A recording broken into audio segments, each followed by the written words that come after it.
என் தந்தை உகது போர்க்களத்தில் கொல்லப்பட்டார்கள். அவர்கள் குடும்பங்களையும் சில கடன்களையும் விட்டு சென்றார்கள். நபியே, அவர்களுடைய கடனை அந்த கடனை நினைத்து அந்த குடும்பத்தை எப்படி நான் நடத்த வேண்டும் என்று நான் யோசித்துக் கொண்டிருக்கிறேன் என்று நபி ஸல்லல்லாஹு அலைஹி வஸல்லம் இடத்தில் ஜாபிர் ரலியல்லாஹு அவர்கள் சொன்னபோது அல்லாஹ்வுடைய தூதர் ஸல்லல்லாஹு அலைஹி வஸல்லம் அவர்கள் அல்லாஹ் தந்தையை எப்படி சந்தித்தான் என்று நான் உனக்கு சொல்லித் தரட்டுமா என்று நபிகள் நாயகம் ஸல்லல்லாஹு அலைஹி வஸல்லம் அவர்கள் ஜாபிர் ரலியல்லாஹு அவர்களை பார்த்து கேட்டார்கள்.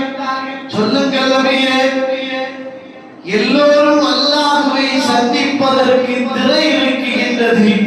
உன்னுடைய தந்தை சந்திக்கிற போது, அல்லாஹ்வை சந்திக்கிற போது எந்த திரையும் இல்லாமல் அவரை அல்லாஹ் சந்தித்தான். அவரோடு நேரடியாக திரையிட்டு பேசினான்.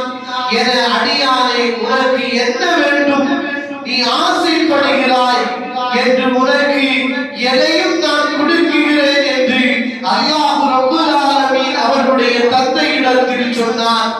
அதற்கு உன் தந்தை, ரப்பே, எனக்கு மீண்டும் உயிர் கொடு, அதை உனக்காக நான் கொல்லப்பட்டு திரும்பியும் நான் ஷஹீதாக்கப்பட வேண்டும் என்று ஜாபிர் ரலியல்லாஹு அவர்கள் அல்லாஹ்விடத்தில் சொன்னார்கள். என்று சொன்னால் அவர்கள் எதற்கு ஆசைப்பட்டார்கள்? தன்னுடைய உயிர் அல்லாஹ்விற்காக மாய்க்கப்பட வேண்டும். இன்று பலஸ்தீனுடைய நகரத்தை எடுத்துக்கொண்டால் எத்தனை சிட்டு குழந்தைகள் அல்லாஹ்வுடைய பாதைக்காக வேண்டி அவர்கள் ஷஹீதாக்கப்படுகிறார்கள்.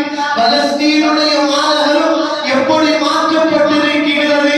அவர்கள் ஆசைப்படுவதெல்லாம் அல்லாஹ்விற்காக இந்த உயிர் மாய்க்கப்பட்டுக் கொண்டிருக்கிறது. பலஸ்தீனை பார்க்கிறோம். அவர்கள் அதில் ஆசைப்பட்டு செல்கிறார்கள்.